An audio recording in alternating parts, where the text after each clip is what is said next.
In this edition of Roots and Reflections, we're going to walk on the Via Dolorosa, the way of sorrows taken by Yeshua, Jesus, from judgment to crucifixion in the heart of Jerusalem. There are different ways to get to the Via Dolorosa, but the most direct approach is through the Lion's Gate, also known as St. Stephen's Gate, Jehoshaphat's Gate, the Jericho Gate, or Mary's Gate. So many names make it a bit confusing, so I consulted with Claire Fawn of the University of the Holy Land. And it's also known as the Lion's Gate. Which gate really is it? I think the answer to that is yes. We call it St. Stephen's Gate from church tradition, which holds that when Stephen, the first martyr, whose death is recounted in Acts chapter 7 to 8, when he was stoned, he was taken out of that eastern gate and stoned outside the city. But we call it the Lion's Gate because when the gate was newly built by Suleiman the Magnificent, his architects had two engraved stones with lions placed on either side of the gate's entrance. So the two names reflect two different ways of approaching the old city, one based on Christian tradition and the other based on the history of Suleiman the Magnificent.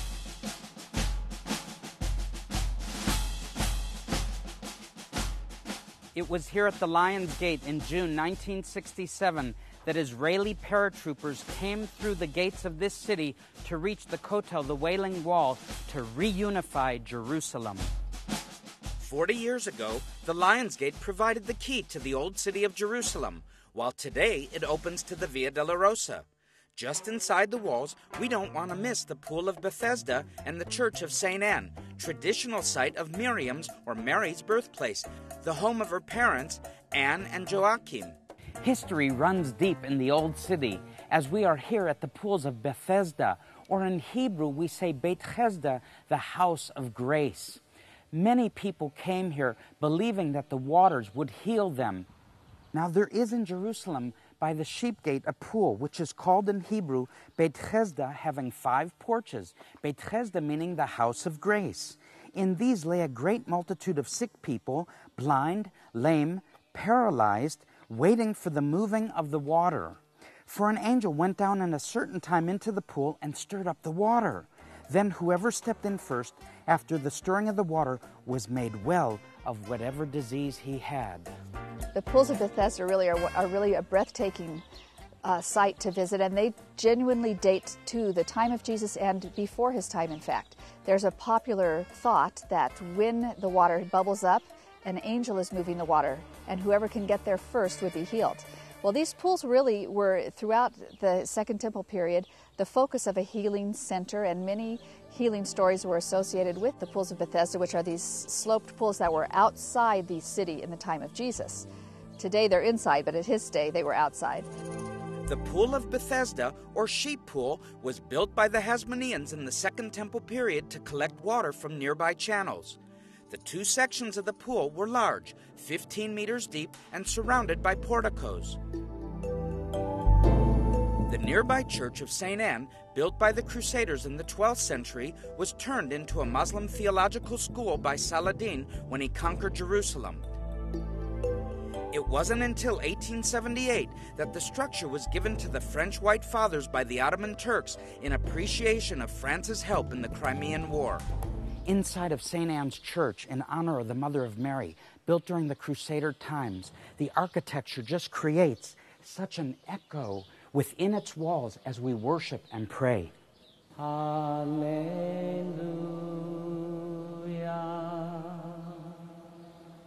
Hallelujah.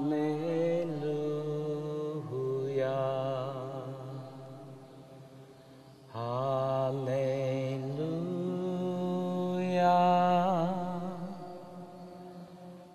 The simple lines of this church and lack of adornment contribute to the great voice amplification and echo. Even the plainest voice sounds like it could join the heavenly choir in this place. From the Pool of Bethesda, we go back out to St. Stephen's Gate Road on our way to the Via Dolorosa. When coming to Jerusalem on a hot day like this, wow, you need to drink a lot of water. I'm singing in the sun while walking in the way. This road runs parallel to the northern side of the Temple Mount. 2,000 years ago, a massive fortress stood here providing a bastion for Roman power in Jerusalem.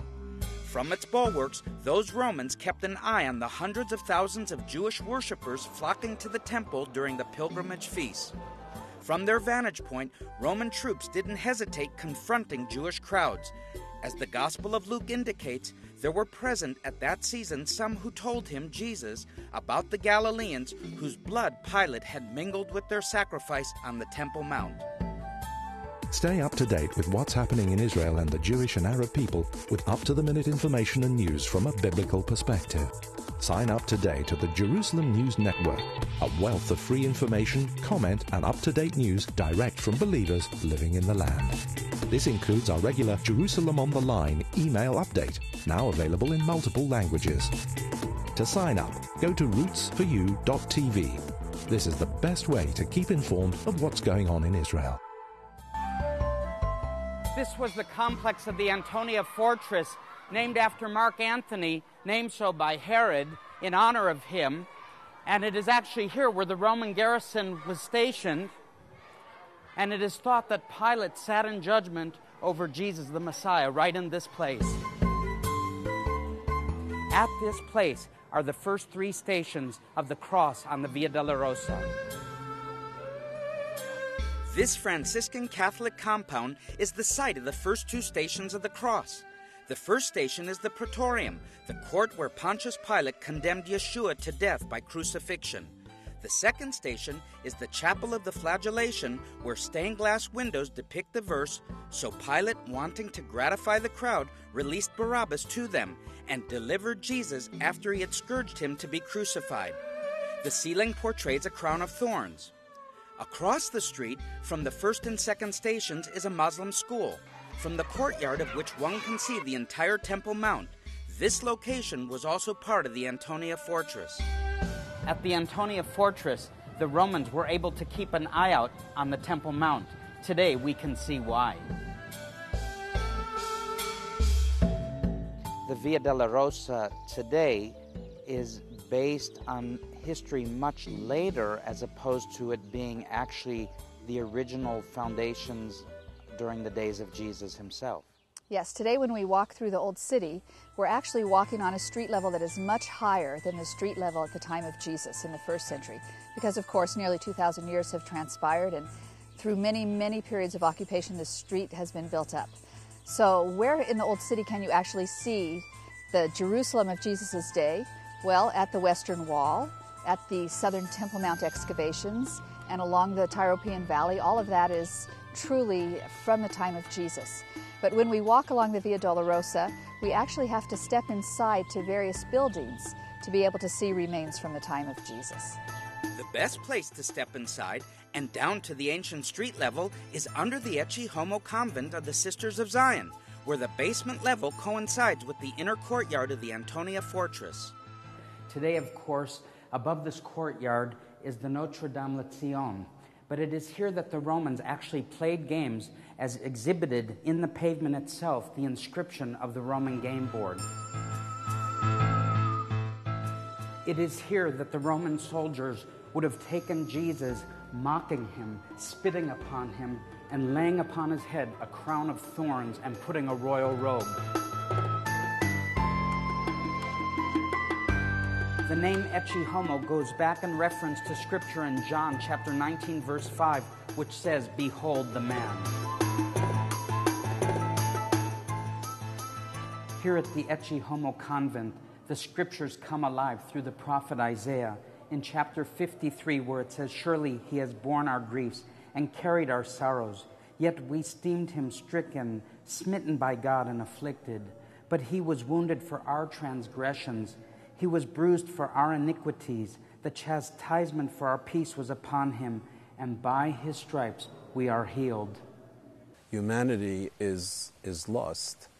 And even if humanity is not aware of that fact, humanity is separated from God because of sin. And what Yeshua accomplished was redemption for humanity, for the Jewish people first, because the promises were to Israel, but to the nations. And also, what was accomplished for humanity was the assurance that God's kingdom is coming on this earth when Yeshua returns. Jesus' name in Hebrew is Yeshua, and it was one of the most popular men's names in the first century. The root of this word is Yesha, or salvation. Most of the traditional Jewish community says, it never mentions his name in Scripture, but when I read Scripture in Hebrew, it's all over the place. That's right. Yeshua is all over the place in the Old Testament simply as the word meaning God is my salvation. And of course, if we read the New Testament translated into Hebrew, then his name is Yeshua.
Today in Israel, 1 in 3 children live below the poverty line and simply cannot afford the basic necessities to go to school, such as pencils, books, and a school bag.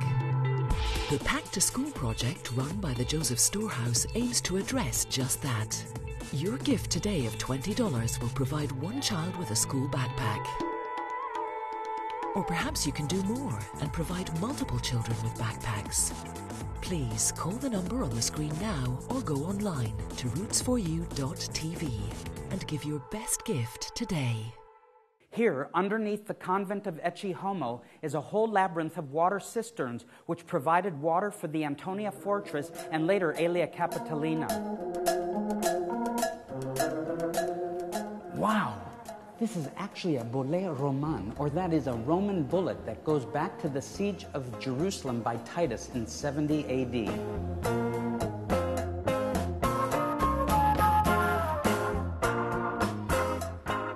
These large paving stones date back about 1900 years ago to the main thoroughfare of the city then called Aelia Capitolina.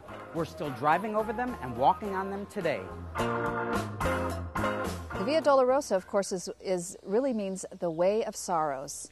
And it is one of the pilgrimage experiences that many Christians want to have when they come to Jerusalem.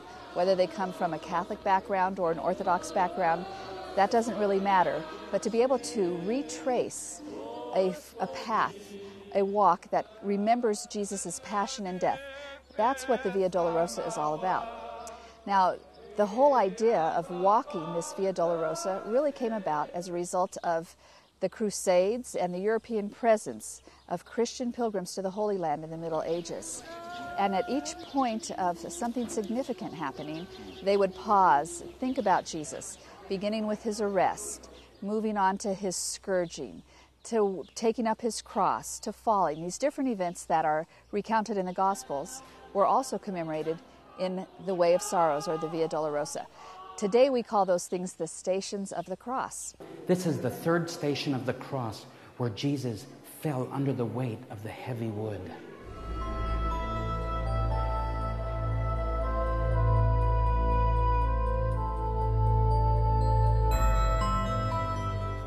This is the fourth station of the cross where Mary, or Miriam, came out of the crowd to see her son.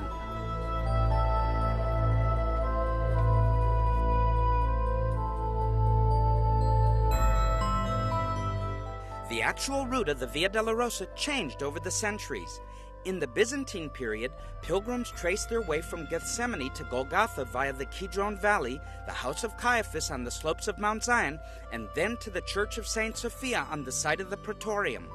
Later, in the 8th century, the Way of the Cross started in the upper room on Mount Zion. The current route was determined in the Crusader period, but only received its final outline in the 19th century.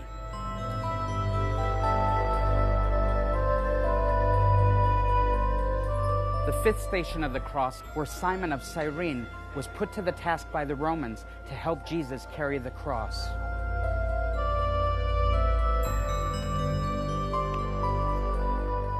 A Christian tradition that Jesus laid his hand upon this rock. Tradition, tradition.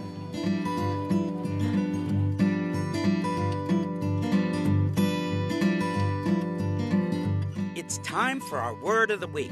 And since we're on the Via Dolorosa, what better word than Ahava?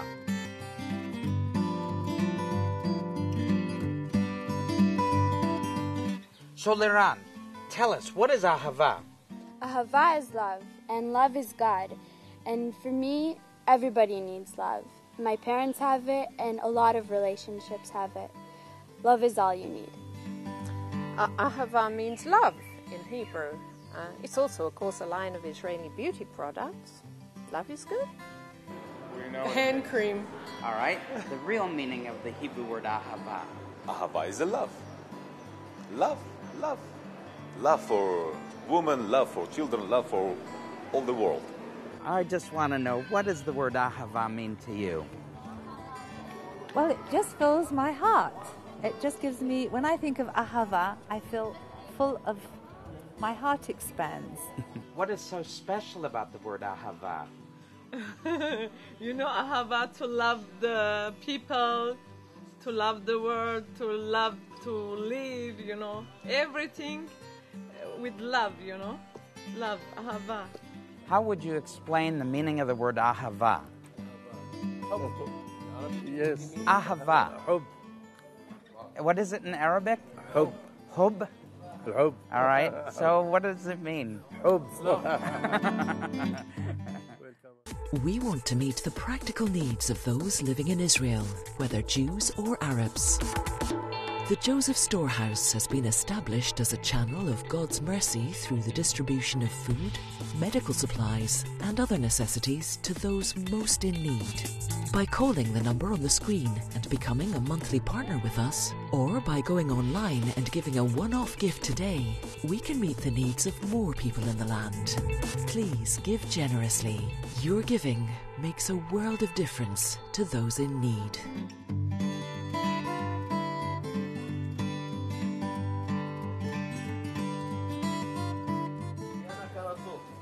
Such beauty in shopping. Some things haven't changed in 2,000 years. Back then, shops lined the streets walked by Jesus and his disciples.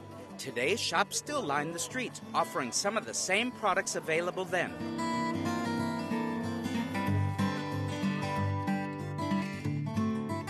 This shop here called the Palace on the way of the Via Dolorosa. Man, it's got some treasures inside. What an awesome chair. It's fit for a king. Oh, maybe more like a cat.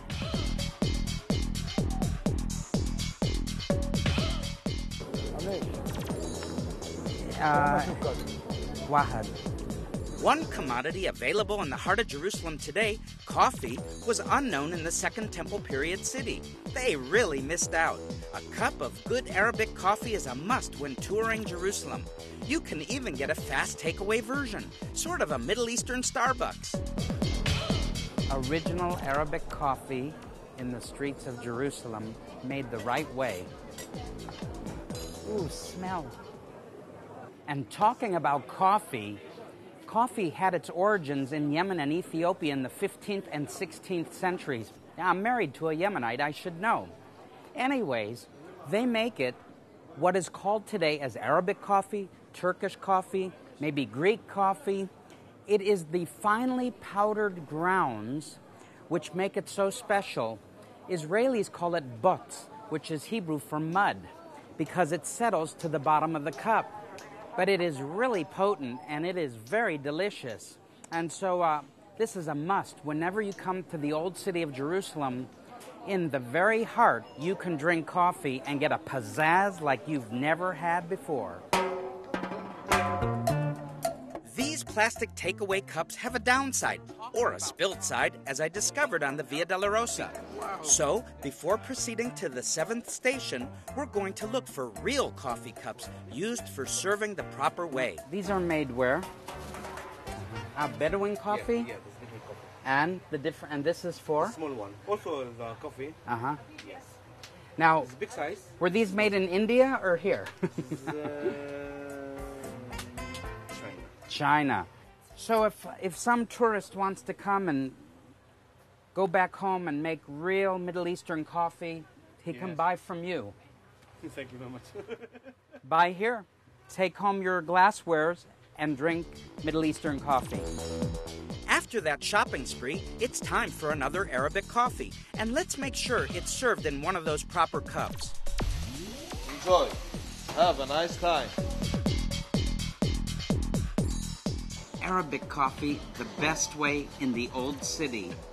One for me, and maybe one for you if you come. Let's get back to more serious business, exploring the traditions of the Via Dolorosa. So if you're looking for the Holy Grail, I think I found it.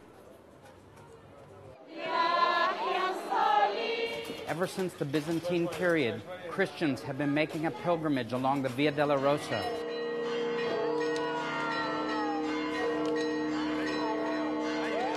We arrived to the 6th station of the cross, where tradition holds that Veronica wiped the face of Jesus from blood and sweat. This is the 7th station where, according to tradition, Jesus fell for the second time.